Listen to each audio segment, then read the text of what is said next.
Prime Asia TV ਦੇਖ ਰਹੇ ਸਾਰੇ ਹੀ ਦਰਸ਼ਕਾਂ ਦਾ ਸਵਾਗਤ। ਪ੍ਰੋਗਰਾਮ ਪ੍ਰਾਈਮ ਟਾਕ ਦੇ ਵਿੱਚ ਮੈਂ ਹਾਂ ਅਵਨੀਤ ਸਿੰਘ ਤੇਜਾ। ਪ੍ਰਾਈਮ ਟਾਕ ਵਿੱਚ ਮੈਂ ਵੱਖ-ਵੱਖ ਵਿਸ਼ਿਆਂ ਨੂੰ ਛੋਹਣਾ, ਵੱਖ-ਵੱਖ ਮੁੱਦਿਆਂ ਦੇ ਉੱਪਰ ਚਰਚਾ ਕਰਦਾ ਆਪਣੇ ਮਹਿਮਾਨਾਂ ਦੇ ਨਾਲ, ਤਾਂ ਕਿ ਅਸੀਂ ਉਹ ਜਾਣਕਾਰੀ ਜੋ ਸਾਡੇ ਮਹਿਮਾਨਾਂ ਕੋਲ ਹੈ ਉਹ ਤੁਹਾਡੇ ਨਾਲ ਸਾਂਝੀ ਕਰ ਸਕੀਏ ਤੇ ਤੁਹਾਨੂੰ ਜ਼ਿੰਦਗੀ ਦੇ ਵਿੱਚ ਕਿਤੇ ਨਾ ਕਿਤੇ ਜੇ ਉਸ ਦਾ ਕੁਝ ਫਾਇਦਾ ਮਿਲ ਸਕਦਾ ਤਾਂ ਤੁਸੀਂ ਉਹ ਲਾਭ ਲੈ ਸਕੋ। ਬਹੁਤ ਸਾਰੀਆਂ ਅਜਿਹੀਆਂ ਬਿਮਾਰੀਆਂ ਹੁੰਦੀਆਂ ਨੇ, ਕਿਉਂਕਿ ਜਿਹੜਾ ਸਰੀਰ ਚੱਲਦਾ ਉਹ ਕਿਤੇ ਨਾ ਕਿਤੇ ਬਿਮਾਰ ਵੀ ਹੋ ਜਾਂਦਾ। ਬਿਮਾਰੀਆਂ ਪਰ ਕਈ ਤਰ੍ਹਾਂ ਦੀਆਂ ਹੁੰਦੀਆਂ ਨੇ, ਕੁਝ ਜਿਹਦੇ ਸਿੰਪਟਮ, ਜਿਹਦੇ ਲੱਛਣ ਸਾਨੂੰ ਪਹਿਲਾਂ ਪਤਾ ਲੱਗ ਜਾਂਦੇ ਆ, ਤੇ ਬਹੁਤ ਸਾਰੀਆਂ ਅਜਿਹੀਆਂ ਚੀਜ਼ਾਂ ਹੁੰਦੀਆਂ ਨੇ ਜਿਨ੍ਹਾਂ ਦੇ ਲੱਛਣ ਸਾਨੂੰ ਪਤਾ ਨਹੀਂ ਲੱਗਦੇ, ਤੇ ਜਦੋਂ ਸਥਿਤੀ ਨਿਕਲ ਜਾਂਦੀ ਹੱਥੋਂ ਉਸ ਵਕਤ ਸਾਨੂੰ ਪਤਾ ਲੱਗਦਾ ਕਿ ਕੁਝ ਵੱਡਾ ਵਾਪਰ ਚੁੱਕਾ ਸਾਡੇ ਸਰੀਰ ਦੇ ਨਾਲ। ਹੁਣ ਦਿਲ ਦੇ ਰੋਗਾਂ ਦੀ ਗੱਲ ਕਰਦੇ ਹਾਂ ਤੇ ਦਿਲ ਦੇ ਰੋਗਾਂ ਦਾ ਪਤਾ ਲੱਗ ਜਾਂਦਾ, ਸਰੀਰ ਦੇ ਵਿੱਚ ਕੋਈ ਅਜਿਹੇ ਲੱਛਣ ਹੁੰਦੇ ਜਿੱਥੋਂ ਪਤਾ ਲੱਗ ਜਾਂਦਾ। ਬਾਕੀ ਜੇ ਅਸੀਂ ਕਿਡਨੀਆਂ ਦੀ ਗੱਲ ਕਰੀਏ ਉਹਨਾਂ ਬਾਰੇ ਵੀ ਪਤਾ ਲੱਗ ਜਾਂਦਾ।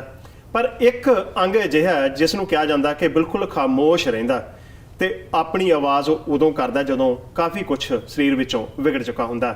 ਜੀ ਹਾਂ, ਗੱਲ ਕਰਦੇ ਹਾਂ ਲਿਵਰ ਦੀ। ਇਹ ਲਿਵਰ ਦਾ ਜਿਹੜਾ ਸਮੱਸਿਆ ਆਉਂਦੀ ਹੈ, ਕਿਉਂ ਆਉਂਦੀ ਹੈ, ਕੀ ਬਿਮਾਰੀਆਂ ਹੋ ਸਕਦੀਆਂ, ਕਿਵੇਂ ਹੋ ਸਕਦੀਆਂ, ਦਾ ਇਲਾਜ ਕੀ ਹੋ ਸਕਦਾ, ਇਹਨਾਂ ਸਾਰੇ ਸਵਾਲਾਂ ਦੇ ਜਵਾਬ ਦੇਣ ਲਈ ਅੱਜ ਮੇਰੇ ਨਾਲ ਸਟੂਡੀਓ ਵਿੱਚ ਮੌਜੂਦ ਨੇ ਸਹਿਯੋਗ ਹੋਮਿਓ ਕਲੀਨਿਕ ਤੋਂ ਪਰਮਿੰਦਰ ਬਲ ਜੀ। ਪਰਮਿੰਦਰ ਜੀ, ਸਵਾਗਤ ਤੁਹਾਡਾ ਪ੍ਰਾਈਮ ਏਸ਼ੀਆ ਟੀਵੀ ਦੇ ਵਿਹੜੇ ਵਿੱਚ ਇੱਕ ਵਾਰ ਫਿਰ ਤੋਂ। Thank you so much Avneet ਜੀ, ਤੁਹਾਨੂੰ ਤੇ ਦੇਖਣ ਵਾਲੇ ਸਾਰੇ ਹੀ ਦਰਸ਼ਕਾਂ ਨੂੰ ਵਾਂਸ ਅਗੇਨ ਪਿਆਰ ਭਰੀ ਸਤਿ ਸ਼੍ਰੀ ਅਕਾਲ। ਹੁਣ ਜਿਸ ਤਰ੍ਹਾਂ ਮੈਂ ਭੂਮਿਕਾ ਥੋੜੀ ਲੰਬੀ ਹੋ ਗਈ ਮੇਰੇ ਕੋਲੋਂ, ਪਰ ਇਸ ਤੋਂ ਬਿਨਾਂ ਗੱਲ ਸ਼ਾਇਦ ਬਣਨੀ ਨਹੀਂ ਸੀ। ਬਿਲਕੁਲ। ਲਿਵਰ ਦੀ ਗੱਲ ਕਰੀਏ, ਲਿਵਰ ਬਾਰੇ ਸਾਨੂੰ ਬਹੁਤ ਸਾਰੇ ਲੋਕਾਂ ਨੂੰ ਗਿਆਨ ਦੀ ਵੀ ਕਮੀ ਹੈ ਤੇ ਅਕਸਰ ਆਪਾਂ ਕਹਿੰਦੇ ਕੋਈ ਸਿੰਪਟਮ ਤਾਂ ਹੈ ਨਹੀਂ, ਠੀਕ ਹੀ ਹੋਣਾ ਸਾਰਾ ਕੁਝ, ਤੇ ਆਪਾਂ ਚਲਾਈ ਜਾਂਦੇ ਸਾਰਾ ਕੁਝ। ਹੁਣ ਤੁਸੀਂ ਦੱਸਿਓ ਕਿ ਲਿਵਰ ਨੂੰ ਇੰਨਾ ਖਾਮੋਸ਼ ਕਿਉਂ ਕਿਹਾ ਜਾਂਦਾ ਹੈ, ਉਹਦੇ ਕਾਰਨ ਕੀ ਨੇ? ਸਭ ਤੋਂ ਪਹਿਲਾਂ ਇਹਦਾ ਹੈ ਅਵਨੀਤ ਜੀ, ਜਿਸ ਤਰ੍ਹਾਂ ਤੁਸੀਂ ਕਿਹਾ ਕਿ ਦਿਲ ਦੇ ਜੇ ਰੋਗ ਹੋਣ ਤਾਂ ਉਹਦੇ ਲੱਛਣ ਮਿਲਦੇ ਨੇ, ਕਿਉਂਕਿ ਦਿਲ ਦਾ ਇੱਕ ਪਾਰਟਿਕੂਲਰ ਫੰਕਸ਼ਨ ਹੈ। ਜੇ ਉਹਦੇ ਅੰਦਰ ਖਰਾਬੀ ਆ ਗਈ ਤਾਂ ਸਿੱਧੀ ਇੰਡੀਕੇਸ਼ਨ ਜਾਂਦੀ ਹੈ ਇਹਨੂੰ ਕੁਝ ਹੋ ਗਿਆ। ਉਸੇ ਤਰ੍ਹਾਂ ਜੇ ਕਿਡਨੀ ਨੂੰ ਫੰਕਸ਼ਨ ਦਿੱਤੇ ਹੋਏ ਨੇ, filtration of blood, urine production, so ਉਹਦੇ ਅੰਦਰ ਕੁਝ ਖਰਾਬੀ ਆਉਂਦੀ ਹੈ ਤਾਂ ਸਾਨੂੰ ਝਟ ਪਤਾ ਲੱਗਦਾ ਹੈ। ਯੂਰਿਨ 'ਚ ਕੁਝ ਦੇ ਦਿੱਖ ਬਦਲਦੀ ਹੈ, ਬਲੱਡ ਆਉਂਦਾ ਹੈ, ਪਸ ਆਉਂਦੀ, ਕੁਝ ਲੱਗਦਾ ਹੈ ਕਿ ਸਾਨੂੰ ਪਤਾ ਲੱਗਦਾ ਹੈ ਕਿਡਨੀ ਨੂੰ ਕੁਝ ਹੋ ਗਿਆ। ਉਸੇ ਤਰ੍ਹਾਂ ਦਿਮਾਗ ਦੇ ਲੱਛਣ ਆਉਂਦੇ ਨੇ, ਇਮੋਸ਼ਨਲ ਅਸੀਂ ਅੱਛਾ ਬੁਰਾ ਚੰਗਾ ਮਹਿਸੂਸ ਕਰਦੇ ਹਾਂ ਤਾਂ ਵੀ ਕੈਨ ਟੈਲ ਦੈਟ। ਜਿਹੜਾ ਸਾਡਾ ਲਿਵਰ ਹੈ ਇਸ ਦੇ ਕੋਲ ਸਿਰਫ ਇਹ 1 2 3 ਫੰਕਸ਼ਨ ਨਹੀਂ, ਇਹੀ ਇੱਕ ਇਹੋ ਜਿਹਾ ਆਰਗਨ ਹੈ ਜਿਹਦੇ ਕੋਲ ਮਲਟੀ ਫੰਕਸ਼ਨ ਨੇ। ਤੇ ਮਲਟੀ ਫੰਕਸ਼ਨ ਆਪਾਂ ਮਲਟੀ ਸਿਰਫ 1 2 10 15 20 ਨੂੰ ਨਹੀਂ ਕਹਿ ਰਹੇ, ਲਿਵਰ ਕੋਲ ਮੋਰ ਦੈਨ 500 ਫੰਕਸ਼ਨਸ ਨੇ। ਅੱਛਾ ਜੀ, 500 ਤੋਂ ਵੱਧ? ਬਿਲਕੁਲ ਜੀ, 500 ਤੋਂ ਵੱਧ ਫੰਕਸ਼ਨਸ। ਤੇ ਇਸ ਹੀ ਕਰਕੇ ਕਿਉਂਕਿ ਹੁਣ 500 ਤੋਂ ਵੱਧ ਫੰਕਸ਼ਨ ਆ ਤੇ ਸਾਨੂੰ ਵੀ ਨਹੀਂ ਪਤਾ ਵੀ ਇਹ ਕੀ ਕੁਝ ਕਰਦਾ ਹੈ, ਤੇ ਇਸ ਕਰਕੇ ਜਦੋਂ ਉਹਨਾਂ ਚੀਜ਼ਾਂ ਦੇ ਅੰਦਰ ਚੇਂਜਸ ਸਰੀਰ 'ਚ ਆਉਣ ਲੱਗਦੇ ਆ, ਅਸੀਂ ਨਾ ਤਾਂ ਸਾਨੂੰ ਉਹਨਾਂ ਦੀ ਪਤਾ ਲੱਗਦਾ ਤੇ ਨਾ ਹੀ ਅਸੀਂ ਉਸ ਨੂੰ ਲਿਵਰ ਨਾਲ ਜੋੜਦੇ ਹਾਂ। ਤੇ ਇਸੇ ਹੀ ਕਰਕੇ ਇਸ ਨੂੰ ਇੱਕ ਸਾਇਲੈਂਟ ਆਰਗਨ ਕਿਹਾ ਜਾਂਦਾ ਹੈ ਕਿ ਇਹ ਆਰਾਮ ਨਾਲ ਚੁੱਪ ਕਰਕੇ ਆਪਣਾ ਕੰਮ ਕਰ ਰਿਹਾ। ਬਟ ਜਿੱਦਾਂ ਕਿਹਾ ਕਿ ਇਹਨੂੰ ਇੰਨਾ ਸਾਰਾ ਕੰਮ ਸਰੀਰ ਮਾਲਕ ਨੇ ਦਿੱਤਾ ਹੈ ਕਿ ਓਵਰ 500 ਫੰਕਸ਼ਨਸ, ਤਾਂ ਇਸੇ ਹੀ ਕਰਕੇ ਸਿਰਫ ਇੱਕ ਇਹੀ ਆਰਗਨ ਹੈ ਸਰੀਰ ਦੇ ਅੰਦਰ ਜਿਸ ਨੂੰ ਰੀਜੂਵੀਨੇਸ਼ਨ, ਰੀਕ੍ਰੀਏਸ਼ਨ ਦਾ ਵੀ ਜਿਹੜਾ ਅਸੀਂ ਕਹਿ ਸਕਦੇ ਆਸ਼ੀਰਵਾਦ ਮਾਲਕ ਨੇ ਦਿੱਤਾ ਹੈ ਵੀ ਤੇਰੇ 'ਚ ਜੇ ਕੋਈ ਡੈਮੇਜ ਹੁੰਦਾ ਹੈ, ਤੇਰੇ ਸੈੱਲ ਜੇ ਮਰਦੇ ਨੇ ਜਾਂ ਲਿਵਰ ਡੈਮੇਜ ਹੁੰਦਾ ਤਾਂ ਆਪਣੇ ਆਪ ਨੂੰ ਦੁਬਾਰਾ ਖੁਦ ਠੀਕ ਵੀ ਕਰ ਸਕਦਾ, ਵੇਅਰਐਜ਼ ਹੋਰ ਸਰੀਰ ਦਾ ਕੋਈ ਵੀ ਆਰਗਨ ਇਹ ਕੰਮ ਨਹੀਂ ਕਰ ਸਕਦਾ ਜੀ। ਤੇ ਹੁਣ ਜੇ ਅਸੀਂ ਮੌਜੂਦਾ ਦੌਰ ਦੀ ਗੱਲ ਕਰੀਏ, ਜਿਵੇਂ ਅਸੀਂ ਪਹਿਲੇ ਪ੍ਰੋਗਰਾਮਾਂ 'ਚ ਵੀ ਗੱਲ ਕਰਦੇ ਹਾਂ, ਬਿਮਾਰੀਆਂ ਵੱਧਦੀਆਂ ਜਾ ਰਹੀਆਂ ਨੇ, ਇੱਕ ਦੇ ਨਾਲ ਦੂਜੀ ਨਾਲ ਤੀਜੀ ਜੁੜਦੀ ਜਾ ਰਹੀ ਹੈ। ਭਾਵੇਂ ਜਿੰਨਾ ਅਸੀਂ ਮਰਜ਼ੀ ਤਰੱਕੀ ਕਰ ਲਈ ਹੋਵੇ, ਵਿਗਿਆਨ ਨੇ, ਡਾਕਟਰਾਂ ਨੇ ਬਹੁਤ ਸਾਰਾ ਤਾਲੀਮ ਹਾਸਲ ਕਰ ਲਈ ਹੋਵੇ, ਪਰ ਬਿਮਾਰੀਆਂ ਉਸੇ ਸਪੀਡ ਨਾਲ ਵੱਧ ਰਹੀਆਂ। ਹੁਣ ਲਿਵਰ ਦੇ ਨਾਲ ਸੰਬੰਧਿਤ ਸਭ ਤੋਂ ਵੱਧ ਸਮੱਸਿਆਵਾਂ ਕੀ ਆ ਰਹੀਆਂ ਨੇ ਅੱਜ ਕੱਲ੍ਹ? ਤੁਹਾਨੂੰ ਜ਼ਿਆਦਾ ਵੇਖਣ ਵਿੱਚ ਕੀ ਆ ਰਿਹਾ, ਲੋਕ ਤੁਹਾਡੇ ਕਿਸ ਤਰ੍ਹਾਂ ਦੇ ਆ ਰਹੇ ਨੇ? ਲਿਵਰ ਦੇ ਨਾਲ ਆਉਣ ਵਾਲੇ ਬਹੁਤ ਸਾਰੇ ਹੈਲਥ ਇਸ਼ੂਜ਼ ਨੇ, ਤੇ ਪ੍ਰਾਇਮਰੀ ਜੇ ਕਾਮਨ ਦੇਖੀਏ, ਸਭ ਤੋਂ ਜ਼ਿਆਦਾ ਕਾਮਨ ਦੈਨ ਲਿਵਰ ਦੇ ਅੰਦਰ ਹੋਣ ਵਾਲੀਆਂ ਇਨਫਲੇਮੇਸ਼ਨ, ਭਾਵ ਸੋਜ, ਤੇ ਜਾਂ ਫਿਰ ਫੈਟੀ ਲਿਵਰ ਜੀ। ਇਸ ਤੋਂ ਬਾਅਦ ਜੇ ਇਹਨਾਂ ਦੋਵਾਂ ਕੰਡੀਸ਼ਨਸ ਨੂੰ ਆਪਾਂ ਨਹੀਂ ਟਰੀਟ ਕਰਦੇ ਜਾਂ ਇਹਨਾਂ ਵੱਲ ਧਿਆਨ ਨਹੀਂ ਦਿੰਦੇ ਤਾਂ ਫਿਰ ਅੱਗੇ ਫਾਈਬਰੋਸਿਸ ਜਾਂ ਸਿਰੋਟਿਕ ਲਿਵਰ ਜਾਂ ਫਿਰ ਬਿਲਕੁਲ ਡੈਮੇਜ ਆਫ ਲਿਵਰ ਜਿਹੜੀਆਂ ਕੰਡੀਸ਼ਨਸ ਹੈ ਉਹ ਹੁੰਦੀਆਂ, ਜਾਂ ਫਿਰ cancer of liver as well. So liver ਦੇ ਅੰਦਰ ਹਰ ਸਟੇਜ ਜਾਂ ਅਲੱਗ-ਅਲੱਗ ਤਰ੍ਹਾਂ ਦਾ ਇਸ਼ੂ ਹੈ, ਪਰ ਉਹ ਦੋ ਮੇਨ ਰੀਜ਼ਨਸ ਨੇ ਜਿਹੜੇ ਕਿ ਅਸੀਂ ਦੇਖਦੇ ਹਾਂ ਕਾਮਨਲੀ ਪੇਸ਼ੈਂਟ ਜੇ ਉਹਨਾਂ ਨੂੰ ਡਾਇਗਨੋਜ਼ ਹੋ ਜਾਏ। ਬਟ ਇਹ ਦੋਵੇਂ ਡਾਇਗਨੋਸਿਸ ਜਿਹੜੇ ਅਸੀਂ ਗੱਲ ਕੀਤੀ ਹੈ ਕਿ ਇਨਫਲੇਮੇਸ਼ਨ ਇਨ ਦ ਲਿਵਰ ਜਾਂ ਫਿਰ ਫੈਟੀ ਲਿਵਰ, ਇਹ ਇਨਸੀਡੈਂਟਲ ਫਾਈਂਡਿੰਗਸ ਦੇ ਵਿੱਚ ਪਾਇਆ ਜਾਂਦਾ ਹੈ। ਅੱਛਾ ਜੀ। ਇਨਸੀਡੈਂਟਲ ਫਾਈਂਡਿੰਗ ਤੋਂ ਭਾਵ ਇਹ ਨਹੀਂ ਹੈ ਕਿ ਅਸੀਂ ਡਾਕਟਰ ਕੋਲ ਗਏ ਕਿ ਮੇਰੇ ਲਿਵਰ 'ਚ ਕੁਛ ਹੈ ਇਹਨੂੰ ਚੈੱਕ ਕਰੋ। ਨੋ, ਡਾਕਟਰ ਕੁਝ ਹੋਰ ਹੀ ਚੈੱਕ ਕਰ ਰਿਹਾ ਸੀ ਤੇ ਉਹਦੇ ਟੈਸਟ ਦੇ ਅੰਦਰ ਆ ਗਿਆ ਵੀ ਤੁਹਾਨੂੰ ਲਿਵਰ 'ਚ ਫੈਟੀ ਲਿਵਰ ਹੈਗਾ। ਅੱਛਾ ਜੀ। ਸੋ ਇਹ ਕਿਉਂ ਹੁੰਦਾ ਹੈ? ਐਜ਼ ਵੀ ਸੈਡ ਕਿ liver have more than 500 functions and being a silent organ, ਇਸ ਦੇ ਫੰਕਸ਼ਨਸ ਵੱਲ ਸਾਡਾ ਧਿਆਨ ਨਹੀਂ ਹੁੰਦਾ ਤੇ ਇਹ ਹੌਲੀ ਹੌਲੀ ਆਪਣੇ ਡਿਟਰੇਸ਼ਨ ਵਾਲੀਆਂ ਆਪਣੇ ਕਿਸੇ ਵੀ ਰੋਗ ਵੱਲ ਵੱਧਦਾ ਤੁਰਿਆ ਜਾਂਦਾ। ਠੀਕ ਹੈ। ਬਹੁਤ ਵਾਰੀ ਪੇਸ਼ੈਂਟ ਮੇਰੇ ਕੋਲ ਆਉਂਦੇ ਨੇ, ਉਹਨਾਂ ਦੀ ਕੋਈ ਵੀ ਕੰਡੀਸ਼ਨ ਲਈ ਉਹ ਆਏ ਨੇ, ਕੋਈ ਗੈਸਟ੍ਰਿਕ ਇਸ਼ੂ ਲਈ ਆਇਆ ਜਾਂ ਫਿਰ ਕੋਈ ਸਕਿਨ ਇਸ਼ੂ ਲਈ ਆਇਆ, ਤਾਂ ਮੈਂ ਪੇਸ਼ੈਂਟ ਨੂੰ ਕਹਾਂਗੀ ਕਿ ਤੁਹਾਡਾ ਲਿਵਰ ਦੇ ਅੰਦਰ ਪ੍ਰੋਬਲਮ ਲੱਗਦੀ। ਨਹੀਂ ਜੀ, ਮੇਰੇ ਸਾਰੇ ਟੈਸਟ ਜਿਹੜੇ ਉਹ ਬਿਲਕੁਲ ਚੰਗੇ ਆਉਂਦੇ ਆ। ਦੇ do not understand that patient ਨੂੰ ਇਸ ਚੀਜ਼ ਦੀ ਜਾਂ ਅਸੀਂ ਕਹਿੰਦੇ ਹਾਂ ਘਾਟ ਹੈਗੀ ਹੈ ਨੌਲੇਜ ਦੀ। ਉਹਨਾਂ ਨੂੰ ਇਹ ਨਹੀਂ ਪਤਾ ਵੀ ਲਿਵਰ ਜੇ 60-70% ਡੈਮੇਜ ਹੋ ਜਾਏ, 60-70% ਉਹਦੇ ਅੰਦਰ ਫੈਟ ਜੰਮ ਜਾਏ, ਫਿਰ ਹੀ ਉਸਦੇ ਬਲੱਡ ਟੈਸਟ ਇੰਡੀਕੇਟ ਹੋਏਗਾ। ਅੱਛਾ। ਤੇ ਅਲਟਰਾਸਾਊਂਡ ਤਾਂ ਆਪਾਂ ਕਰਾਉਂਦੇ ਕਿੱਥੇ ਆ? Ultrasound can tell you at 25%, 20%, 30% liver ਦੇ ਅੰਦਰ ਫੈਟ ਹੈ, ਪਰ ਅਲਟਰਾਸਾਊਂਡ ਕਿੱਥੇ? ਜਦੋਂ ਸਾਨੂੰ ਕੋਈ ਦਰਦ ਹੁੰਦੀ ਹੈ, ਪੇਨ ਹੁੰਦੀ ਹੈ, ਕੋਈ ਇੰਡੀਕੇਸ਼ਨ ਹੁੰਦੀ ਹੈ, ਫਿਰ ਹੀ ਅਸੀਂ ਅਲਟਰਾਸਾਊਂਡ ਕਰਾਉਂਦੇ ਹਾਂ। ਬਟ ਜੇ ਅਸੀਂ ਬਲੱਡ ਟੈਸਟ ਕਰਾਉਣ ਜਾਈਏ ਤਾਂ ਐਜ਼ ਆਈ ਸੈਡ ਕਿ 60-70 ਪਾਰ ਹੋਣ ਤੋਂ ਬਾਅਦ ਫੈਟੀ ਲਿਵਰ ਤਾਂ ਹੀ ਜਾ ਕੇ ਉਹਦੇ ASTs, ALTs, ਇਨਫਲੇਮੇਸ਼ਨ ਫੈਕਟਰਸ ਜਿਹੜੇ ਨੇ ਉਹ ਵਧਣੇ ਸ਼ੁਰੂ ਹੋ ਜਾਂਦੇ ਨੇ। ਉਦੋਂ ਤੱਕ it's already lot of damage done. ਠੀਕ ਹੈ। So are there any early signs that we can tell? ਜੀ, ਇੰਪੋਰਟੈਂਟ ਕੁਐਸਚਨ। ਜੀ ਬਿਲਕੁਲ। ਤੇ ਤੁਸੀਂ ਦੱਸੋ ਵੀ ਫਿਰ ਕਿੱਦਾਂ ਪਤਾ ਲੱਗੇ ਕਿ ਕਿਵੇਂ ਰੈਗੂਲਰ ਆਪਣਾ ਕਿਹੜੇ ਟੈਸਟ ਕਰਾਏ ਜਾਣ? ਪਹਿਲੀ ਤਾਂ ਗੱਲ ਇੱਥੇ ਵੀ ਰੈਗੂਲਰ ਟੈਸਟ ਕਿਹੜੇ ਕਰਵਾਏ ਜਾਣ, ਉਹ ਕਿੰਨੇ ਵਕਤ ਬਾਅਦ ਕਰਾ ਲੈਣੇ ਚਾਹੀਦੇ ਆ ਬੰਦੇ ਨੂੰ ਕਿ ਪਤਾ ਲੱਗ ਜੇ ਕਿ ਹਾਂ ਤੁਹਾਡੇ ਲਿਵਰ ਵਿੱਚ ਕੁਝ ਪ੍ਰੋਬਲਮ ਆ ਤੇ ਨਹੀਂ ਰਹੀ? ਉਹ ਕਿੱਥੋਂ ਸ਼ੁਰੂਆਤ ਕਰਦੇ? ਦੇਖੋ, ਇਸ ਤਰ੍ਹਾਂ ਹੈਗਾ ਅਵਨੀਤ ਜੀ ਕਿ ਟੈਸਟਾਂ ਤੇ ਭੱਜਣ ਤੋਂ ਪਹਿਲਾਂ ਸਾਡੇ ਸਰੀਰ ਤੋਂ ਤੇ ਉਸਦੇ ਲੱਛਣਾਂ ਤੋਂ ਵੱਡਾ ਟੈਸਟ ਕੋਈ ਨਹੀਂ ਜੀ। ਜੇ ਅਸੀਂ ਵਿਜੀਲੈਂਟ ਹਾਂ, ਜੇ ਅਸੀਂ ਜਾਗਰੂਕ ਹਾਂ, ਜੇ ਅਸੀਂ ਧਿਆਨ ਦਿੰਦੇ ਹਾਂ, ਤਾਂ ਸਾਨੂੰ ਖੁਦ ਨੂੰ ਹੀ ਪਤਾ ਚੱਲ ਸਕਦਾ ਕਿ ਅੰਦਰ ਕੁਝ। ਪਰ ਤੁਸੀਂ ਕਿਹਾ ਨਾ ਕਿ ਇਹਦੇ ਕੋਈ ਲੱਛਣ ਹੁੰਦੇ ਹੀ ਨਹੀਂ, ਫਿਰ ਪਤਾ ਕਿੱਦਾਂ ਲੱਗੇ? ਯੈਸ, ਲੱਛਣ ਹੁੰਦੇ ਨੇ ਜਿਹੜੇ ਸਾਨੂੰ ਅਸੀਂ ਲਿਵਰ ਨਾਲ ਰਿਲੇਟ ਨਹੀਂ ਕਰਦੇ। ਜਿਸ ਤਰ੍ਹਾਂ ਅਸੀਂ ਕਿਹਾ ਕਿ ਕਿਉਂਕਿ ਸਾਨੂੰ ਪਤਾ ਹੈ ਵੀ ਜੇ ਪਿਸ਼ਾਬ 'ਚ ਪ੍ਰੋਬਲਮ ਹੈ ਤਾਂ ਕਿਡਨੀ ਹੋਏਗੀ, ਅਸੀਂ ਫਟਾਫਟ ਕਿਡਨੀ ਦਾ ਟੈਸਟ ਕਰਾਉਂਦੇ ਹਾਂ। ਪਰ ਕਿਉਂਕਿ ਲਿਵਰ ਦੇ ਇੰਨੇ ਮਲਟੀ ਫੰਕਸ਼ਨ ਨੇ ਕਿ ਜੇ ਉਹ ਸਿੰਪਟਮ ਦਿੰਦਾ ਵੀ ਹੈ ਤਾਂ ਅਸੀਂ ਉਸ ਨੂੰ ਲਿਵਰ ਨਾਲ ਜੋੜਦੇ ਨਹੀਂ। ਇਸ ਚੀਜ਼ ਦੀ ਕਮੀ ਰਹਿੰਦੀ ਹੈ। ਫਿਰ ਤੁਸੀਂ ਦੱਸਿਓ ਫਿਰ ਲੱਛਣ ਇਹ ਕਿਹੜੇ ਜੇ ਹੋਣ ਤੇ ਤੁਸੀਂ ਸੋਚ ਸਕਦੇ ਹੋ ਕਿ ਲਿਵਰ ਦੇ ਵਿੱਚ ਸਮੱਸਿਆ ਹੋ ਸਕਦੀ ਹੈ? ਬਿਲਕੁਲ ਜੀ। ਸੋ ਇਹਦੇ ਵਾਸਤੇ ਜੇ ਅਸੀਂ ਇਹ ਅੰਡਰਸਟੈਂਡ ਕਰ ਲਈਏ ਥੋੜਾ ਜਿਹਾ ਵੀ ਲਿਵਰ ਦੇ ਫੰਕਸ਼ਨ ਕੀ ਹੋ ਸਕਦੇ ਨੇ। So liver have multi function. 500 functions ਦੇ ਵਿੱਚ ਸਾਰਿਆਂ ਤੋਂ ਪਹਿਲਾਂ ਆ ਜਾਂਦਾ filtration of blood. Blood purifier ਹੈ, ਬਲੱਡ ਨੂੰ ਡਿਟੌਕਸੀਫਾਈ ਕਰਦਾ ਹੈਗਾ, ਕੋਲੇਸਟ੍ਰੋਲ ਦੀ ਪ੍ਰੋਡਕਸ਼ਨ ਕਰਦਾ ਜਿਹੜੀ ਸਾਡੇ ਸਰੀਰ ਵਾਸਤੇ ਚੰਗੀ ਚੀਜ਼ ਹੈਗੀ ਹੈ। ਦੈਨ ਜੇ ਸਾਡੇ ਸਰੀਰ ਦਾ ਇਮਿਊਨ ਸਿਸਟਮ ਹੈ ਉਸ ਨੂੰ ਕੰਟਰੋਲ ਕਰਦਾ ਹੈਗਾ, ਸ਼ੂਗਰ ਲੈਵਲਸ ਵੱਧ ਰਹੇ ਉਹਨਾਂ ਨੂੰ ਕੰਟਰੋਲ ਕਰਦਾ, ਡਾਈਜੈਸ਼ਨ ਵਾਸਤੇ ਬਾਇਲ ਨੂੰ ਪ੍ਰੋਡਿਊਸ ਕਰਦਾ ਹੈਗਾ। ਸੋ ਬਹੁਤ ਕੁਝ ਹੈਗਾ ਜਿਹੜਾ ਇਸ ਨੂੰ ਕਰਨਾ ਪੈਂਦਾ। ਤੇ ਜਦੋਂ ਇੰਨਾ ਸਾਰੀਆਂ ਚੀਜ਼ਾਂ ਦੇ ਅੰਦਰ ਹੀ ਕੁਝ ਇੰਡੀਕੇਸ਼ਨਸ ਆਉਣ ਲੱਗ ਜਾਣ ਤਾਂ ਸਾਨੂੰ ਪਿੱਛੇ ਸਮਝ ਆਉਣੀ ਚਾਹੀਦੀ ਹੈ ਕਿ something is wrong with our liver. So if you really want to understand ਕਿ ਕੀ ਮੇਰੇ ਲਿਵਰ ਦੇ ਅੰਦਰ ਪ੍ਰੋਬਲਮ ਹੈ, ਤਾਂ ਸਭ ਤੋਂ ਪਹਿਲਾਂ ਉਹ ਪੇਸ਼ੈਂਟਸ ਜਿਹੜੇ ਕਿ ਕਿਸੇ ਵੀ ਐਲਰਜੀ ਤੋਂ ਗ੍ਰਸਤ ਨੇ, ਚਾਹੇ ਉਹ ਫੂਡ ਐਲਰਜੀ ਤੋਂ ਗ੍ਰਸਤ ਹੈ, ਚਾਹੇ ਉਹ ਸੀਜ਼ਨਲ ਐਲਰਜੀ ਤੋਂ ਗ੍ਰਸਤ ਹੈ, ਤਾਂ ਉਹਨਾਂ ਨੂੰ ਕੋਈ ਨਾ ਕੋਈ ਲਿਵਰ ਇਸ਼ੂ ਹੈ। ਅੱਛਾ ਜੀ। Why? Because as we already know ਕਿ ਜਿੰਨੀਆਂ ਵੀ ਐਲਰਜੀਜ਼ ਨੇ ਇਹ ਇਮਿਊਨ ਸਿਸਟਮ ਕੰਟਰੋਲ ਕਰਦਾ। ਜਦੋਂ ਇਮਿਊਨ ਸਿਸਟਮ ਕਮਜ਼ੋਰ ਹੁੰਦਾ ਐਲਰਜੀ ਬਣਦੀ ਹੈ।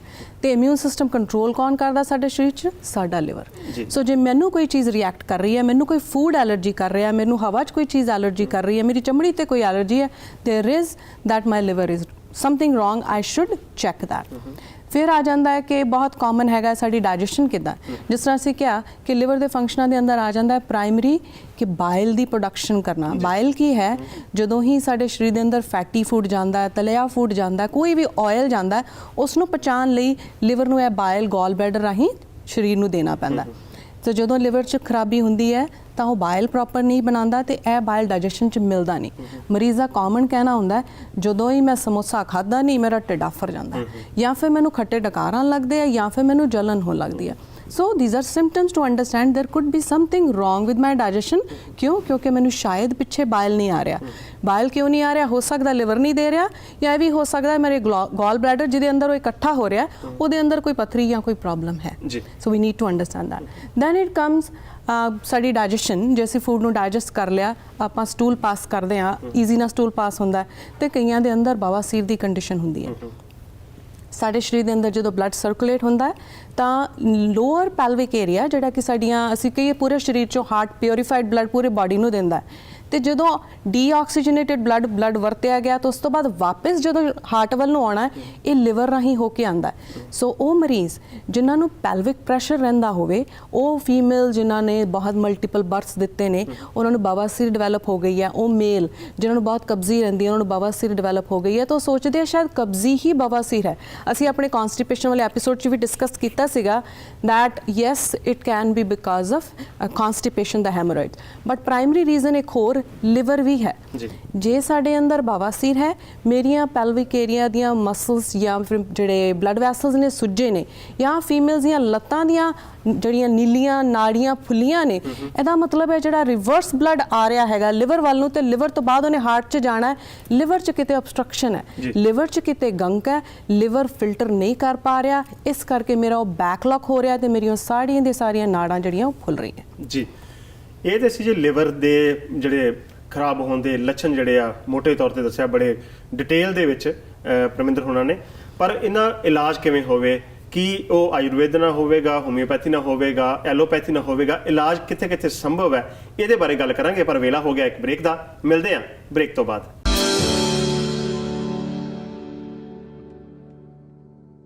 ਬ੍ਰੇਕ ਤੋਂ ਬਾਅਦ ਪ੍ਰਾਈਮ ਟਾਕ ਦੇ ਵਿੱਚ ਆਪ ਸਭ ਦਾ ਸਵਾਗਤ। ਮੇਰੀ ਗੱਲਬਾਤ ਹੋ ਰਹੀ ਹੈ ਸਹਿਯੋਗ ਹੋਮਿਓ ਕਲੀਨਿਕ ਤੋਂ ਪਰਮਿੰਦਰ ਬਲਹੁਣਾ ਦੇ ਨਾਲ, ਤੇ ਗੱਲ ਕਰ ਰਹੇ ਹਾਂ ਲਿਵਰ ਦੀਆਂ ਬਿਮਾਰੀਆਂ ਸੰਬੰਧੀ ਕਿ ਲਿਵਰ ਕਿਵੇਂ ਵਿਗੜ ਜਾਂਦਾ ਤੇ ਉਹਦੇ ਲੱਛਣ ਕੀ ਹੋ ਸਕਦੇ ਨੇ।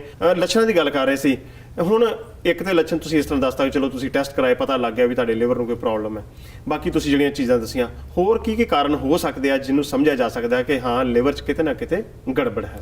ਪ੍ਰਾਇਮਰੀ ਜਿੰਨੇ ਵੀ ਪੇਸ਼ੈਂਟ ਸਾਡੇ ਕੋਲ ਕਲੀਨਿਕ 'ਚ ਆਉਂਦੇ ਨੇ ਵਿਦ ਚਮੜੀ ਰੋਗ, ਕਿਸੇ ਵੀ ਤਰ੍ਹਾਂ ਦਾ ਸਕਿਨ ਇਸ਼ੂ, ਤੁਹਾਨੂੰ ਕੋਈ ਹਾਈਵਜ਼ ਹੁੰਦੇ ਹੈ, ਤਫੜ ਹੁੰਦੇ ਹੈ, ਤੁਹਾਨੂੰ ਐਗਜ਼ੀਮਾ ਹੈਗਾ, ਤੁਹਾਨੂੰ ਸੋਰਾਇਸਿਸ ਹੈਗਾ, ਤੁਹਾਨੂੰ ਫਲਵੈਰੀ ਹੈਗੀ ਹੈ, ਕੋਈ ਵੀ ਜਿਹੜਾ ਚਮੜੀ ਦਾ ਰੋਗ ਹੈਗਾ, that again is just because of liver. ਸਾਡਾ ਲਿਵਰ ਇੱਕ ਜਿਸ ਤਰ੍ਹਾਂ ਅਸੀਂ ਕਿਹਾ ਡਿਟੌਕਸੀਫਾਈਂਗ ਏਜੰਟ ਹੈ।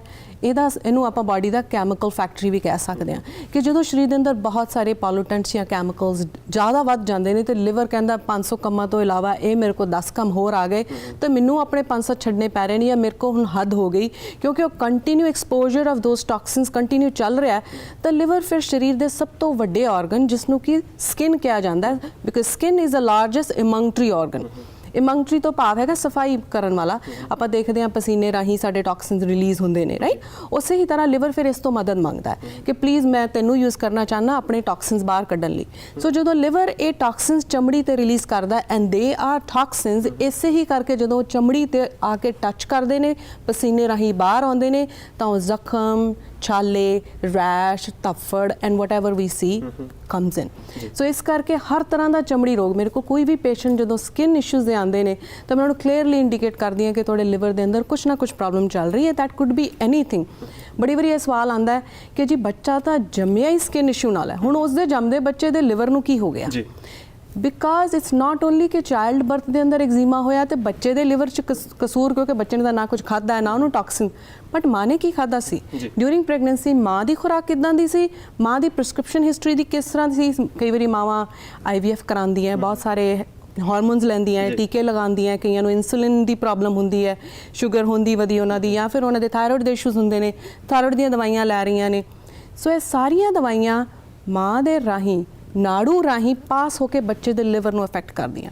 ਉਹ ਸਾਰੇ ਬੱਚੇ, you have a question I guess. ਮੈਨੂੰ ਉਹ ਤਾਂ ਰੋਕਣਾ ਚਾਹੁੰਦਾ ਕਿਉਂਕਿ ਆਮ ਤੌਰ ਤੇ ਜੋੜ ਲਿਆ ਜਾਂਦਾ ਕਿ ਸਿਰਫ ਸ਼ਰਾਬ ਹੀ ਲਿਵਰ ਨੂੰ ਖਰਾਬ ਕਰਦੀ ਜਾਂ ਹੋਰ ਚੀਜ਼ਾਂ ਨਹੀਂ ਕਰਦੀਆਂ, ਪਰ ਤੁਸੀਂ ਦੱਸ ਰਹੇ ਹੋ ਕਿ ਸਿਰਫ ਇੱਕ ਚੀਜ਼ ਨਹੀਂ, ਬਹੁਤ ਸਾਰੀਆਂ ਚੀਜ਼ਾਂ ਜਿਹੜੀਆਂ ਨੇ ਉਹ ਕਰ ਸਕਦੀਆਂ ਨੇ। ਬਿਲਕੁਲ ਜੀ। ਸੋ ਜੰਮਦੇ ਬੱਚੇ ਜਿਹੜੇ ਸਕਿਨ ਇਸ਼ੂਜ਼ ਨਾਲ ਪੈਦਾ ਹੁੰਦੇ ਨੇ, ਉਹ ਮਾਂ ਦੀ ਕਿਸ ਤਰ੍ਹਾਂ ਦੀ ਹਿਸਟਰੀ ਰਹੀ of eating and prescription history, ਉਹਦੇ ਤੋਂ ਬੱਚਾ ਅਫੈਕਟ ਹੁੰਦਾ ਹੈ and they are born. I would say ਕਿ 80% ਜਾਂ 70 to 80% ਉਹ ਬੱਚੇ ਜਿਹੜੇ IVF ਨਾਲ ਪੈਦਾ ਹੁੰਦੇ ਨੇ, ਉਹ ਜ਼ਿਆਦਾਤਰ ਸਕਿਨ ਇਸ਼ੂਜ਼ ਨਾਲ ਪੈਦਾ ਹੁੰਦੇ ਨੇ because of the same reason. And ਇਸੇ ਹੀ ਕਰਕੇ ਸਾਨੂੰ ਇਹਨਾਂ ਸਾਰੇ ਲੱਛਣਾਂ ਨੂੰ ਸਮਝਣ ਦੀ ਜ਼ਰੂਰਤ ਹੈ ਕਿ ਜੇ ਮੈਨੂੰ ਚਮੜੀ ਤੇ ਰੋਗ ਹੈ ਤਾਂ ਮੈਂ ਸਿਰਫ ਉੱਪਰ ਦੀ ਲੇਪ ਲਗਾ ਕੇ ਜਾਂ ਦਵਾਈ ਲਗਾ ਕੇ ਉਸਨੂੰ ਦੱਬਾਂਗੀ ਤਾਂ ਇਹਦੇ ਨਾਲ ਹੋਰ ਕੀ ਹੁੰਦਾ ਨੁਕਸਾਨ। ਤਾਂ ਉਹ ਟੌਕਸਿਨਸ ਜਿਹੜੇ ਕਿ ਸਰੀਰ ਆਪਣੇ ਵੱਲੋਂ, ਹੁਣ ਨਵ ਜਨਮੇ ਬੱਚੇ ਦੇ ਲਿਵਰ 'ਚ ਟੌਕਸਿਨ ਸੀ, ਜੰਮਦਿਆਂ ਸਾਰ ਲਿਵਰ ਨੇ ਕੋਸ਼ਿਸ਼ ਕੀਤੀ ਮੈਂ ਸਫਾਈ ਸ਼ੁਰੂ ਕਰ ਦਿਆਂ, ਚਮੜੀ ਤੇ ਰੈਸ਼ ਆਈ, ਮਾਂ ਨੂੰ ਉਸੇ ਵੇਲੇ ਦੁੱਖ ਲੱਗਾ, ਫਟਾਫਟ ਡਾਕਟਰ ਕੋਲ ਗਈ, ਉਹਨੇ ਚਮੜੀ ਨੂੰ ਉਸ ਰੈਸ਼ ਨੂੰ ਦੱਬਿਆ, ਉਹ ਟੌਕਸਿਨਸ ਬੈਕ ਇਨਟੂ ਦ ਚਾਈਲਡਸ ਬਾਡੀ। ਹੁਣ ਕੀ ਹੁੰਦਾ, ਉਹ ਜਿਹੜੀ ਸਫਾਈ ਮੁਹਿੰਮ ਸੀਗਾ, ਹੁਣ ਉਹ ਵਾਪਸ ਲਿਵਰ ਵੱਲ ਨੂੰ ਤਾਂ ਨਹੀਂ ਜਾਂਦਾ, ਉਹ ਸਾਰੇ ਟੌਕਸਿਨਸ ਅਟੈਕ ਦ ਚਾਈਲਡਸ ਲੰਗਸ, ਬੱਚੇ ਦੇ ਲੰਗਸ ਨੂੰ ਅਟੈਕ ਕਰਦੇ ਆ ਤੇ ਐਗਜ਼ੀਮੇ ਵਾਲਾ ਬੱਚਾ, ਜਿਸ ਦਾ ਐਗਜ਼ੀਮਾ ਸੀ ਦੱਬ ਦਿੱਤਾ, ਉਹ ਦਮੇ ਵਾਲਾ ਬੱਚਾ ਬਣ ਜਾਂਦਾ ਹੈ। ਸੋ ਐਗਜ਼ੀਮਾ ਐਂਡ ਜਿਹੜਾ ਐਜ਼ਮਾ ਹੈਗਾ, ਦੇ ਆਲਵੇਜ਼ ਗੋ ਹੈਂਡ ਇਨ ਹੈਂਡ। ਜਦੋਂ ਉਹ ਐਜ਼ਮੇ ਨੂੰ ਟ੍ਰੀਟ ਕਰਦੇ ਨੇ, ਐਗਜ਼ੀਮਾ ਬਾਹਰ ਆ ਜਾਂਦਾ, which is how it's supposed to be, ਇਸੇ ਤਰ੍ਹਾਂ ਹੀ ਟ੍ਰੀਟ ਹੁੰਦਾ ਹੈ। ਤੇ ਜਦੋਂ ਬਾਹਰ ਦੇ ਚਮੜੀ ਰੋਗ ਨੂੰ ਦੱਬਦੇ ਤਾਂ ਫਿਰ ਬੱਚਾ ਸਾਹ ਤਕਲੀਫ ਦੇ ਨਾਲ ਗ੍ਰਸਤ ਹੁੰਦਾ ਹੈ। ਸੋ ਜਦੋਂ ਤੱਕ ਇਸ ਦੇ ਸਹੀ ਤਰੀਕੇ ਨਾਲ ਇਸ ਨੂੰ ਸਫਾਈ ਨਹੀਂ ਕੀਤੀ ਜਾਂਦੀ, ਭਾਵ ਜਦ ਤੱਕ ਉਹਨਾਂ ਟੌਕਸਿਨਸ ਨੂੰ ਬੈਕ ਔਨ ਸਕਿਨ ਤੇ ਸਫਾਈ ਨਹੀਂ ਕੀਤੀ ਜਾਂਦੀ, ਅੰਦਰ ਦੇ ਲੰਗਸ ਜਿਹੜੇ ਰਿਲੀਜ਼ ਨਹੀਂ ਹੋ ਸਕਦੇ। ਜੀ, ਹੁਣ ਆਗੇ ਇਹ ਹੋ ਗਿਆ ਵੀ ਇਹ ਲੱਛਣ ਹੋ ਗਏ, ਇਸ ਤਰ੍ਹਾਂ ਲਿਵਰ ਵਿਗੜ ਗਿਆ, ਮੰਨ ਲਓ ਪਤਾ ਲੱਗ ਗਿਆ ਜੀ ਮੇਰਾ 10% 20% 30% ਜਾਂ ਤੁਸੀਂ ਆਖਿਆ ਕਿ ਪਤਾ ਹੀ 60% ਤੇ ਜਾ ਕੇ ਲੱਗਦਾ, ਹਾਂਜੀ। ਇਹ ਸਥਿਤੀ ਇੰਨੀ ਜ਼ਿਆਦਾ ਵਿਗੜ ਗਈ, ਹੁਣ ਚਾਹੀਦਾ ਕਿ ਇਲਾਜ, ਹਾਂਜੀ ਹੁਣ ਬਿਲਕੁਲ ਕਿਵੇਂ ਇਲਾਜ ਸੰਭਵ ਹੈ, ਕਿਸ ਸਟੇਜ ਤੋਂ ਬਾਅਦ ਇਲਾਜ ਸੰਭਵ ਨਹੀਂ ਤੇ ਕਿਸ ਸਟੇਜ ਤੇ ਲਿਵਰ ਦਾ ਇਲਾਜ ਸੰਭਵ ਹੈ? ਬਿਲਕੁਲ ਸਭ ਤੋਂ ਪਹਿਲਾਂ ਤਾਂ ਸੰਭਵ ਉੱਥੋਂ ਤੱਕ ਹੈ ਜਿੱਥੋਂ ਤੱਕ ਰਿਵਰਸਿਬਲ ਚੇਂਜਸ ਪੋਸੀਬਲ ਨੇ ਜੀ। ਕਿਉਂਕਿ देयर आर ਸਿਰੋਟਿਕ ਲਿਵਰਸ ਐਜ਼ ਵੈਲ, ਜਿਹਦੇ ਅੰਦਰ ਕੀ ਹੁੰਦਾ ਹੈ, ਪਹਿਲਾਂ ਸੋਜ ਸੀ, ਸੋਜ ਦੇ ਨਾਲ ਫੈਟ ਡਿਪੋਜ਼ਿਟ ਹੋਇਆ, ਫੈਟ ਡਿਪੋਜ਼ਿਟ ਤੋਂ ਬਾਅਦ ਫਾਈਬਰੋਸਿਸ, ਫਾਈਬਰ ਬਣਨ ਲੱਗੇ, ਜੇ ਤੁਸੀਂ ਕਹਿ ਲਓ ਵੀ ਬਹੁਤ ਸਟਰੋਂਗ ਫਾਈਬਰ ਸਟ੍ਰਿੰਗਸ ਬਣਨ ਲੱਗੇ, ਫਿਰ ਉਹਨਾਂ ਦੀਆਂ ਗੰਢਾਂ ਬਣਨ ਲੱਗੀਆਂ, ਫਿਰ ਹੌਲੀ ਹੌਲੀ ਉਹ ਹਿੱਸੇ ਮਰਨ ਲੱਗੇ, ਉੱਥੇ ਦੀਆਂ ਬਲੱਡ ਸਰਕੂਲੇਸ਼ਨ ਰੁਕਣ ਲੱਗ ਗਈਆਂ, ਕਲੌਗਿੰਗ ਹੋਣ ਲੱਗ ਗਈ। ਸੋ ਜਦੋਂ ਤੱਕ ਤਾਂ ਉੱਥੇ ਸਟੇਜ ਪਹੁੰਚ ਜਾਂਦੀ ਹੈ there are irreversible changes in the liver, ਪਰ ਉਹ ਬਹੁਤ ਦੂਰ, ਉਹ ਬਹੁਤ ਇਹੋ ਜਿਹੇ ਕੇਸਿਸ ਹੁੰਦੇ ਆ, ਹੈਵੀ ਡਰਿੰਕਰਸ ਹੋ ਗਏ, ਬਹੁਤ ਜ਼ਿਆਦਾ, ਜਿੱਦਾਂ ਤੁਸੀਂ ਕਿਹਾ ਕਿ ਅਲਕੋਹਲ ਹੀ ਸੁਣਿਆ ਕਿ ਸਿਰਫ ਲਿਵਰ ਨੂੰ ਤੰਗ ਕਰਦੀ ਹੈ, ਯੈਸ ਅਲਕੋਹਲ ਲਿਵਰ ਨੂੰ ਤੰਗ ਕਰਦੀ ਹੈ, ਪਰ ਸਿਰਫ ਅਲਕੋਹਲ ਲਿਵਰ ਨੂੰ ਤੰਗ ਨਹੀਂ ਕਰਦੀ, ਐਜ਼ ਵੀ ਜਸਟ ਡਿਸਕਸ। ਫੀਮੇਲਸ ਦੇ ਵਿੱਚ ਫੈਟੀ ਲਿਵਰ ਜ਼ਿਆਦਾ ਪਾਇਆ ਜਾਂਦਾ ਕੰਪੇਅਰ ਟੂ ਮੇਲਸ। ਮੇਲ ਜਿਹੜੇ ਨੇ ਉਹਨਾਂ ਦਾ ਸਿਰਫ ਹੋ ਸਕਦਾ ਹੈ ਕਿ ਸ਼ਰਾਬ ਪੀਣ ਨਾਲ ਖਰਾਬ ਹੁੰਦਾ ਹੋਵੇ, ਤੇ ਕਈ ਇਹੋ ਜਿਹੇ ਵੀ ਨੇ ਜਿਹੜੇ ਸ਼ਰਾਬ ਵੀ ਨਹੀਂ ਪੀਂਦੇ ਫਿਰ ਵੀ ਉਹਨਾਂ ਨੂੰ ਫੈਟੀ ਲਿਵਰ ਹੈ। So that's not the only reason. ਸਾਡੀ ਖੁਰਾਕ ਇੱਕ ਮੇਨ ਰੀਜ਼ਨ ਹੈ। ਸਾਡੀ ਖੁਰਾਕ ਦੇ ਅੰਦਰ ਅਸੀਂ ਕਿਸ ਤਰ੍ਹਾਂ ਦਾ ਫੂਡ ਲੈਂਦੇ ਹਾਂ, ਜਿਹੜੇ ਬਹੁਤ ਜ਼ਿਆਦਾ ਮਿੱਠਾ ਕੰਜ਼ਿਊਮ ਕਰਦੇ ਨੇ, ਬਹੁਤ ਜ਼ਿਆਦਾ ਤਲਿਆ ਫੂਡ ਖਾਂਦੇ ਨੇ, ਬਹੁਤ ਜ਼ਿਆਦਾ ਪ੍ਰੋਸੈਸ ਫੂਡ ਖਾਂਦੇ ਨੇ, ਉਹਨਾਂ ਦਾ ਵਜ਼ਨ ਜ਼ਿਆਦਾ ਹੈਗਾ, ਡੈਫੀਨਿਟਲੀ ਉਹਨਾਂ ਦਾ ਲਿਵਰ ਫੈਟੀ ਹੈਗਾ। ਕਿਉਂਕਿ ਲਿਵਰ ਦਾ ਕੰਮ ਅਗੇਨ ਫੈਟ ਅਸਿਮੀਲੇਸ਼ਨ ਵੀ ਹੈ, ਫੈਟ ਨੂੰ ਬ੍ਰੇਕ ਡਾਊਨ ਕਰਨਾ ਤੇ ਸਰੀਰ ਚੋਂ ਬਾਹਰ ਕੱਢਣਾ, ਪਰ ਜੇ ਖੁਰਾਕ ਚੋਂ ਜ਼ਿਆਦਾ ਜਾ ਰਿਹਾ ਹੈ ਤਾਂ ਹੀ ਉਹ ਵਧਣਾ ਸ਼ੁਰੂ ਹੁੰਦਾ ਤੇ ਡਿਪੋਜ਼ਿਟ ਹੋਣਾ ਸ਼ੁਰੂ ਹੁੰਦਾ ਸਰੀਰ ਦੇ ਅੰਦਰ। ਸੋ ਜੇ ਮੈਂ ਦੇਖਦੀ ਹਾਂ ਕਿ ਮੇਰਾ ਵਜ਼ਨ ਜ਼ਿਆਦਾ ਹੈ, then again I have an indication my liver has some problem, ਕਿ ਉਹ ਆਪਣਾ ਕੰਮ ਨਹੀਂ ਕਰ ਪਾ ਰਿਹਾ, ਉਹ ਬ੍ਰੇਕ ਡਾਊਨ ਨਹੀਂ ਕਰ ਪਾ ਰਿਹਾ, ਜਾਂ ਤਾਂ ਲਿਵਰ ਵਿਚਾਰਾ ਸਭ ਕੁਝ ਕਰ ਰਿਹਾ ਪਰ ਮੇਰੀ ਕੰਜ਼ੰਪਸ਼ਨ ਇੰਨੀ ਜ਼ਿਆਦਾ ਹੈ ਕਿ ਉਹ ਕਹਿੰਦਾ ਵੀ ਓਕੇ ਜਿੰਨਾ ਤਾਂ ਅੱਜ ਡੇਲੀ ਮੈਂ ਵਰਤ ਸਕਦਾ ਸੀ, ਤੋੜ ਸਕਦਾ ਸੀ, ਭੰਨ ਸਕਦਾ ਸੀ, ਕਰ ਲਿਆ, ਬਾਕੀ ਗਲਾਈਕੋਜਨ ਬਣਾ ਕੇ ਮੈਂ ਜੋੜ ਲਿਆ। ਅੱਛਾ ਜੀ। ਸੋ obesity is another reason ਕਿ ਸਾਨੂੰ ਪਤਾ ਲੱਗਦਾ ਵੀ ਸਾਡੇ ਲਿਵਰ ਦੇ ਅੰਦਰ ਕੁਝ ਖਰਾਬੀ ਹੈ। And then we need to look into what other things we are putting into our body, ਜਿਵੇਂ ਕਿ ਕੈਮੀਕਲ ਮੈਡੀਕੇਸ਼ਨਸ ਹੋ ਗਈਆਂ, ਅਨਨੈਸੈਸਰੀ ਮਲਟੀਵਾਈਟਾਮਿਨਸ ਹੋ ਗਏ, ਅਨਨੈਸੈਸਰੀ ਵਾਈਟਾਮਿਨਸ ਹੋ ਗਏ, ਅਨਨੈਸੈਸਰੀ ਡਰਿੰਕਸ ਹੋ ਗਏ, ਅਸੀਂ ਜਿਹੜੇ ਪੌਪ ਕੋਕ ਇਹਨਾਂ ਸਭ ਚੀਜ਼ਾਂ ਲੈਂਦੇ ਹਾਂ, ਆਪ ਲੈਂਦੇ ਹਾਂ, ਬੱਚਿਆਂ ਨੂੰ ਦਿੰਦੇ ਹਾਂ, ਉਹ ਵੀ ਸਾਰੇ ਜਿਹੜੇ ਨੇ ਸਾਡੇ ਲਈ, ਕਿਉਂਕਿ ਸਾਰਾ ਕੁਝ ਜਿਹੜਾ ਕਿ ਇੱਕ ਪਿਲ ਫਾਰਮ ਦੇ ਅੰਦਰ ਅਸੀਂ ਲੈ ਲੈਂਦੇ ਹਾਂ, ਉਹ ਮੇਰੇ ਲਿਵਰ ਨੂੰ ਪਚਾਉਣਾ ਪੈਂਦਾ, ਸਾਡਾ ਮੈਦਾ ਨਹੀਂ ਪਚਾਉਂਦਾ। ਕਈ ਵਾਰੀ ਅਸੀਂ ਸੋਚਦੇ ਹਾਂ ਕਿ ਮਲਟੀਵਾਈਟਾਮਿਨਸ ਖੁਰਾਕ ਸਾਡੇ ਲਈ ਸਰੀਰ ਲਈ ਚੰਗੇ ਨੇ, ਬਟ ਜੇ ਮੇਰਾ ਸਰੀਰ ਆਲਰੇਡੀ ਜਾਂ ਮੇਰਾ ਲਿਵਰ ਆਲਰੇਡੀ ਕੰਪਰੋਮਾਈਜ਼ਡ ਹੈ, ਆਲਰੇਡੀ ਉਹਦੇ ਇਨਫਲੇਮੇਟਰੀ ਐਕਸ਼ਨਸ ਹੈਗੇ ਨੇ, ਜਾਂ ਫਿਰ ਉਹਦੇ ਅੰਦਰ ਆਲਰੇਡੀ ਫੈਟ ਹੈਗਾ, ਤਾਂ ਫਿਰ ਇਹ ਸਾਰੀਆਂ ਚੀਜ਼ਾਂ ਉਸ ਦੇ ਕੰਮ ਨੂੰ ਹੋਰ ਵੀ ਔਖਾ ਕਰ ਰਹੀਆਂ ਨੇ, ਉਸ ਨੂੰ ਹੋਰ ਵੀ ਤੰਗ ਕਰ ਰਹੀਆਂ ਨੇ। ਹੁਣ ਹਰੇਕ ਪੈਥੀ ਜਿਹੜੀ ਹੁੰਦੀ ਹੈ ਉਹ ਦਾਅਵਾ ਕਰਦੀ ਹੈ ਕਿ ਸਾਡੇ ਕੋਲ ਬਿਹਤਰ ਇਲਾਜ ਹੈ ਇਸ ਚੀਜ਼ ਦਾ। ਤੁਹਾਨੂੰ ਪਤਾ ਪੂਰੀ ਦੁਨੀਆ ਦੇ ਵਿੱਚ ਜ਼ਿਆਦਾਤਰ ਲੋਕ ਜਿਹੜੇ ਨੇ ਐਲੋਪੈਥੀ ਵੱਲ ਨੂੰ ਛੇਤੀ ਜਾਂਦੇ ਨੇ, ਕਿਉਂਕਿ ਉਹਨਾਂ ਨੂੰ ਲੱਗਦਾ ਕਿ ਉਹਦੇ 'ਚ ਇਲਾਜ ਤੇਜ਼ੀ ਨਾਲ ਸੰਭਵ ਹੈ। ਹੁਣ ਹੋਮਿਓਪੈਥੀ ਦੇ ਵਿੱਚ ਇਹਦਾ ਇਲਾਜ ਕਿਵੇਂ ਸੰਭਵ ਹੈ? ਹੋਮਿਓਪੈਥੀ ਵੱਲ ਕਿਉਂ ਆਉਣ ਲੋਕ? ਦੇਖੋ ਇਸ ਤਰ੍ਹਾਂ, ਇੱਕ ਤਾਂ ਆਪਾਂ ਬੜੀ ਕਲੀਅਰਲੀ ਗੱਲ ਕੀਤੀ ਹੈ, ਜੀ ਆਰਗਨ ਆਲਰੇਡੀ ਕੰਪਰੋਮਾਈਜ਼ਡ ਹੈ, ਉਹ ਆਰਗਨ ਜਿਸਨੇ ਹਰ ਇੱਕ ਦਵਾਈ ਜਿਹੜੀ ਅੰਦਰ ਜਾ ਰਹੀ ਹੈ ਉਸ ਨੂੰ ਪਚਾਣਾ ਹੈ, ਉਹ ਆਪ ਹੀ ਵਿਚਾਰਾ ਤੰਗੀ 'ਚ ਹੈ। ਸੋ ਇਸ ਕਰਕੇ ਪੈਥੀ ਤਾਂ ਉਹ ਪਿਕ ਕਰਨੀ ਚਾਹੀਦੀ ਜਿਹੜੀ ਉਸ ਨੂੰ ਫਰਦਰ ਤੰਗੀ ਨਾ ਦੇਵੇ। And this is what is the beauty of homeopathy. ਅਸੀਂ ਬਹੁਤ ਡਿਟੇਲ ਦੇ ਵਿੱਚ ਇਸ ਵਿਸ਼ੇ ਬਾਰੇ ਗੱਲ ਕਰ ਚੁੱਕੇ ਹਾਂ ਕਿ ਹੋਮਿਓਪੈਥੀ ਕਿੰਨੀ ਕੁ ਸੇਫ ਹੈ ਕਿ ਇੱਕ ਦਿਨ ਦੇ ਬੱਚੇ ਨੂੰ ਵੀ ਇਹ ਦਵਾਈ ਸੇਫਲੀ ਦਿੱਤੀ ਜਾ ਸਕਦੀ ਹੈ, ਕਿ ਫਰਦਰ ਉਹਦੇ ਸਰੀਰ ਨੂੰ ਨੁਕਸਾਨ ਨਹੀਂ ਦਿੰਦੀ।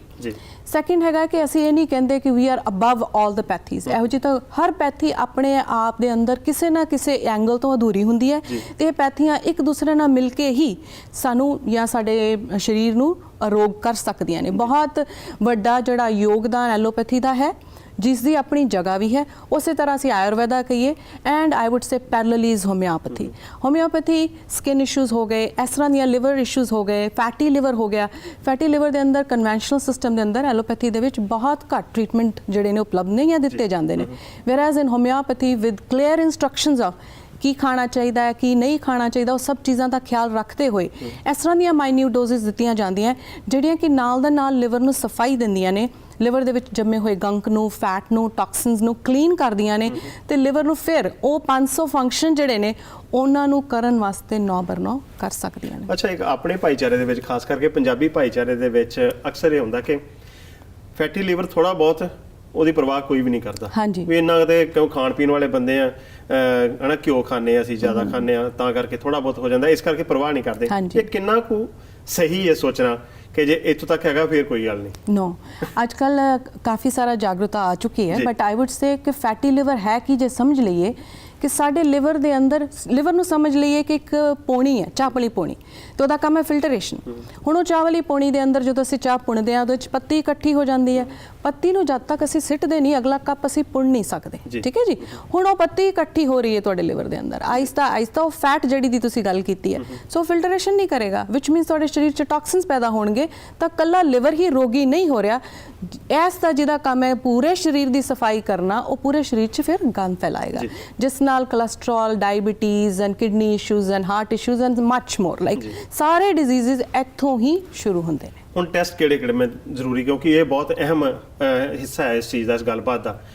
ਕਿਹੜੇ ਟੈਸਟ ਕਰਾਉਣੇ ਚਾਹੀਦੇ ਆ ਤੁਹਾਨੂੰ, ਕਿੰਨੇ ਚਿਰ ਬਾਅਦ, ਜਿਵੇਂ ਪਹਿਲਾਂ ਕਿੰਨੇ ਚਿਰ ਬਾਅਦ ਕਰਾਉਣੇ ਚਾਹੀਦੇ? ਠੀਕ ਹੈ ਜੀ, ਸਭ ਤੋਂ ਇੰਪੋਰਟੈਂਟ ਹੈਗਾ ਹੈ ਕਿ ਆਪਣੇ ਸਰੀਰ ਦਾ ਇੱਕ ਟੈਸਟ ਜ਼ਰੂਰ ਕਰਾਉਣਾ ਚਾਹੀਦਾ, ਔਰ ਉਹ ਕੱਲਾ ਲਿਵਰ ਵਾਸਤੇ ਨਹੀਂ, ਓਵਰਆਲ ਬਾਡੀ ਵਾਸਤੇ, and that is the inflammation test. ਅੱਛਾ ਜੀ। CRP ਟੈਸਟ ਜਿਹੜਾ ਬਹੁਤ ਇੰਪੋਰਟੈਂਟ ਹੈ, ਉਹ ਇਹ ਦੱਸਦਾ ਕਿ ਮੇਰੇ ਸਰੀਰ ਦੇ ਅੰਦਰ ਕਿਤੇ ਵੀ ਇਨਫਲੇਮੇਸ਼ਨ ਹੈ।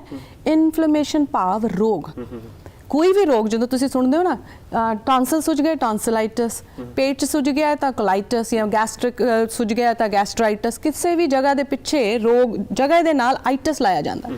ਸੋ ਸਾਨੂੰ ਜੇ ਅਸੀਂ ਇਨਫਲੇਮੇਸ਼ਨ ਟੈਸਟ ਆਪਣਾ ਔਨ ਟਾਈਮ ਹਰ 6 ਮਹੀਨੇ ਬਾਅਦ ਇੱਕ ਵਾਰੀ ਕਰਾ ਲਈਏ, ਜੋੜਾਂ 'ਚ ਵੀ ਦਰਦ ਰਹੇਗਾ, ਜੋੜਾਂ 'ਚ ਵੀ ਸੋਜ ਹੋਏਗੀ ਤਾਂ ਇਹ ਇਨਫਲੇਮੇਸ਼ਨ ਲੈਵਲ ਵਧੇਗਾ। ਸੋ ਜੇ ਮੈਂ ਕਹਿੰਦਾ ਮੇਰਾ ਆਰਥਰਾਈਟਿਸ ਸੀ, ਇਨਫਲੇਮੇਸ਼ਨ ਲੈਵਲ ਵਧਿਆ ਆਇਆ, ਮੈਂ ਗੋਲੀਆਂ ਖਾਧੀਆਂ, ਮੇਰਾ ਆਰਥਰਾਈਟਿਸ ਠੀਕ ਹੈ, ਜਾਂ ਮੇਰੀ ਜੋੜਾਂ ਦੀ ਦਰਦ ਚਲੀ ਗਈ, ਪਰ ਫਿਰ ਹੋਰ ਇਨਫਲੇਮੇਸ਼ਨ ਕਿੱਥੇ ਹੈ, so that gives me another indication ਕਿ ਮੈਂ ਕਿਤੇ ਲੱਭਣਾ ਹੈ। Then we can do our liver test to find out ALTs, ASTs, and ਜੇ ਉਹਨਾਂ ਦੇ ਅੰਦਰ ਕੁਝ ਇੰਡੀਕੇਸ਼ਨਸ ਨਹੀਂ ਆਉਂਦੀਆਂ ਤਾਂ definitely an ultrasound to find out ਕਿ ਮੇਰਾ ਲਿਵਰ ਦਾ ਏਰੀਆ ਜਿਹੜਾ ਹੈ ਉਹ ਤੰਦਰੁਸਤ ਹੈਗਾ, ਉਹਦੇ ਅੰਦਰ ਕੋਈ ਸੋਜ ਜਾਂ ਫਿਰ ਫੈਟੀਨੈਸ ਨਹੀਂ ਹੈ। ਧੰਨਵਾਦ ਤੁਹਾਡਾ। ਗੱਲਬਾਤ ਤੁਸੀਂ ਇੰਨੇ ਵਧੀਆ ਢੰਗ ਨਾਲ ਕਰ ਰਹੇ ਹੋ ਕਿ ਮੇਰਾ ਰੋਕਣ ਨੂੰ ਮਨ ਵੀ ਨਹੀਂ ਸੀ, ਕਿਉਂਕਿ ਜਾਣਕਾਰੀ ਤੁਸੀਂ ਇੰਨੇ ਵਧੀਆ ਢੰਗ ਨਾਲ ਦੇ ਰਹੇ ਹੋ, ਪਰ ਕੀ ਕਰੀਏ ਜੀ, ਸਮਾਂ ਸਾਨੂੰ ਇਜਾਜ਼ਤ ਨਹੀਂ ਦਿੰਦਾ ਕਿ ਇਸ ਤੋਂ ਅੱਗੇ ਹੋਰ ਛਾਲ ਮਾਰ ਸਕੀਏ। ਸੋ ਬਹੁਤ ਬਹੁਤ ਧੰਨਵਾਦ ਤੁਹਾਡਾ ਇੱਕ ਵਾਰ ਫਿਰ ਹਾਜ਼ਰ ਹੋਵਾਂਗਾ ਕਿਸੇ ਹੋਰ ਮਹਿਮਾਨ ਦੇ ਨਾਲ। ਤਦ ਤੱਕ ਲਈ ਮੈਨੂੰ ਅਵਨੀਤ ਸਿੰਘ ਤੇਜਾ ਨੂੰ ਦਿਓ ਇਜਾਜ਼ਤ। ਤੁਸੀਂ ਦੇਖਦੇ ਰਹੋ ਪ੍ਰਾਈਮ ਏਸ਼ੀਆ TV, ਤੁਹਾਡਾ ਆਪਣਾ, ਤੁਹਾਡੇ ਲਈ।